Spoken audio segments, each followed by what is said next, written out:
Kasus dugaan korupsi di PT Timah Tbk. Atas kasus dugaan suap proyek Bandung Basarnas yang diduga terlibat korupsi barang dan jasa. Dokumen dan uang senilai 33 miliar rupiah dalam kasus dugaan korupsi di PT Timah Tbk. Kan 4 orang tersangka dugaan korupsi pengadaan alat berat.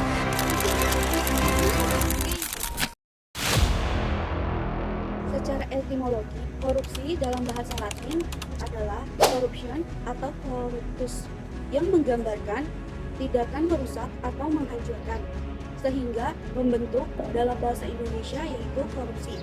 Menurut Kamus Besar Bahasa Indonesia KBBI, korupsi adalah suatu tindakan penyelewengan atau penyalahgunaan uang negara dalam bentuk perusahaan, organisasi, yayasan, dan lain sebagainya yang menguntungkan diri sendiri ataupun orang lain. Korupsi merupakan suatu tindakan pidana yang dapat diancam dengan hukuman sesuai peraturan perundang-undangan. Jika tidak ditangani, korupsi dapat menghambat atau menghancurkan suatu pembangunan negara serta meningkatkan kesenjangan sosial. Ada pula lainnya yaitu dapat menghancurkan perekonomian dan uang negara. Tulisan atas membagi tipologi korupsi menjadi 7 jenis. Yang pertama, korupsi transaktif. Korupsi transaktif merupakan korupsi yang melibatkan kesepakatan timbal balik antara pihak penerima dan pihak pemberi demi keuntungan kedua belah pihak. Dan aktif, keuntungan ini diusahakan oleh kedua pihak. Yang kedua, korupsi eksotik. Korupsi eksotik juga dapat diartikan sebagai korupsi yang memeras. Merupakan jenis korupsi di mana si pemberi dipaksa menyuap untuk mencegah kerugian yang akan mengancam dirinya dan kepentingannya atau orang dan hal yang ditandainya.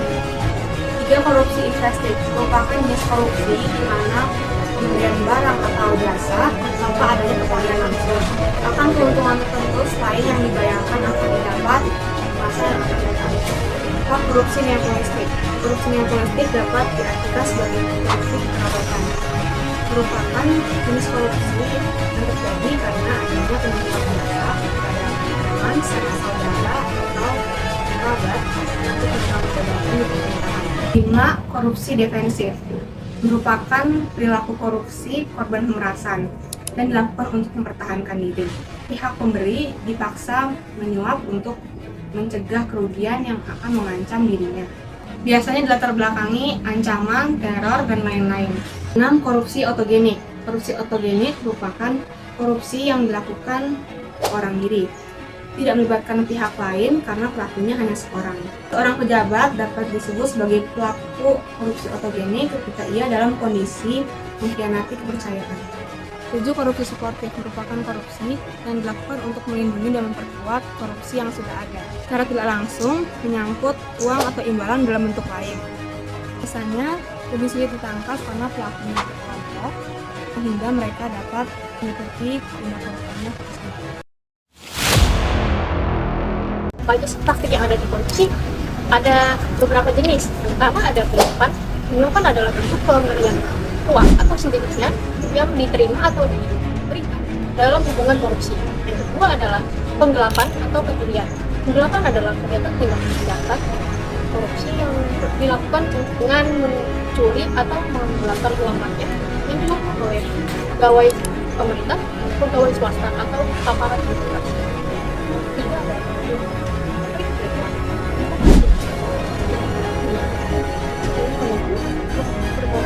tindakan tidak jujur. Keempat adalah pemerasan. Itu pemerasan. Pemerasan dilakukan oleh aparat dengan cara memeras atas untuk mendapatkan keuntungan atas jasa yang pelayanan yang dilakukan. Yang kelima adalah oportunisme adalah tindakan penyalahgunaan kekuasaan dengan cara militer. Ada 3 strategi yang bisa dilakukan untuk memberantas korupsi. Itu ada strategi represif bisa dilakukan dengan cara ketika menyeret koruptor ke pengadilan dan membacakan tuntutan beserta menghadirkan para saksi dan juga alat bukti yang menguatkan. Yang kedua ada perbaikan sistem. Dalam strategi perbaikan sistem, KPK memberikan rekomendasi kepada kementerian dan juga lembaga yang terkait untuk memberikan atau dilakukan langkah-langkah dalam perbaikan. Yang ketiga ada edukasi dan kampanye. Edukasi yang dilakukan sebagai bagian dari pencegahan dan dan memiliki strategis dalam pemberantasan korupsi. Melalui edukasi dan kampanye, KPK meningkatkan kesadaran masyarakat mengenai dampak korupsi dan juga mengajak masyarakat untuk terlibat dalam gerakan pemberantasan korupsi serta membangun perilaku dan budaya anti korupsi. Salah satu contoh kasus korupsi di Indonesia adalah kasus korupsi Bansos Kunchoro Wibowo yang terjadi pada Kementerian Sosial Indonesia, di mana Kunchoro Wibowo, mantan Direktur Utama PT Bandagara Reksa, ditangkap KPK atas tuduhan melakukan perbuatan melawan hukum dalam proyek distribusi bantuan sosial beras. Kasus ini disangkakan bersama 13 orang lain dalam skandal korupsi di KPK dan diduga terjadi di sekitar bulan Agustus 2020. Ketika Kementerian Sosial mengirimkan surat kepada PT Bandagara Reksa untuk melakukan audiensi dalam penyediaan bantuan sosial beras. PT Bandagara Reksa menyatakan kesiapannya untuk mendistribusikan bantuan sosial beras pada 19 provinsi di Indonesia. Namun dalam kegiatan ini KPK telah menemukan banyak manipulasi, seperti mereka yang membuat satu konsorsium sebagai formalitas dan tidak pernah melakukan distribusi yang sebenarnya. Kasus ini menyebabkan kerugian negara sebesar 127 miliar. Hambatan. Salah satu hambatan dalam pemberantasan korupsi di Indonesia adalah kekurangan pendukung dan kekuatan lembaga pemberantasan korupsi seperti KPK. KPK mengalami kesulitan dalam memanggil pejabat tinggi yang diduga melakukan korupsi, seperti Gubernur Papua, Lukas NMB, yang selalu mengelak pemanggilan dengan alasan sakit. Rintangan pada kasus tersebut yaitu KPK menerima kritik dari masyarakat karena kurangnya transparansi dan ketangguhan dalam pemberantasan korupsi. Masyarakat berpendapat bahwa KPK tidak mampu mengatur tindakan yang efektif dan efisien, sehingga korupsi masih terjadi dan berpengaruh. Tantangan 1. Membangun kultur anti korupsi di masyarakat melalui pendidikan dan pengembangan kepribadian yang positif. 2. Meningkatkan koordinasi dan kerjasama antar lembaga negara dalam pemberantasan korupsi. 3. Membangun sistem hukum yang efektif dan transparan yang mendukung pemberantasan korupsi. 4. Meningkatkan koordinasi dan kerjasama antar lembaga negara dan internasional dalam pemberantasan korupsi. Solusi untuk penyelesaian kasus korupsi Bansos Kunchoro Wibowo meliputi 1. Saling berkoordinasi dan bekerja sama dalam penyelidikan dan penuntutan kasus korupsi. 2. Meningkatkan keterbukaan dan transparansi dalam pertukaran informasi antar lembaga negara terkait dengan pemberantasan korupsi.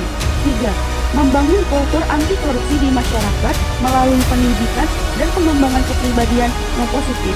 4. Meningkatkan koordinasi dan kerjasama antar lembaga negara dalam pemberantasan korupsi. 5. Membangun sistem hukum yang efektif dan transparan yang mendukung pemberantasan korupsi. 6. Meningkatkan koordinasi dan kerjasama antar lembaga negara dan internasional dalam pemberantasan korupsi.